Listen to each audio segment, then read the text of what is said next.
problems. You cannot trace an owner. I have personal experience cases where by the time a suit or an arbitration is initiated, when it comes to end and it ends up in award against the ship, when you go to enforce, the owner is gone. He has already sold the company and gone. Then you have to go after the ownership. Many cases are there, even in India. So this is the problem with regard to the shipping industry. So what they do is, by way of abundant caution, get the ship. The ship is a highly priced movable object. So you just get it and enforce the claim, or make the owner to come to the court, come into within the jurisdiction of the court and enforce that claim. So this is the main purpose behind this Admiralty interim jurisdiction.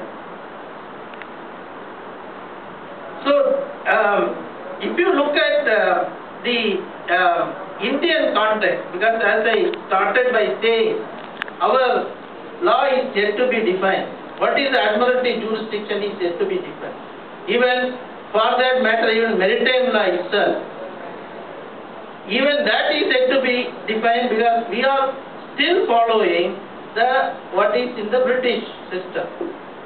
Because India as it is, India doesn't have an Admiralty law.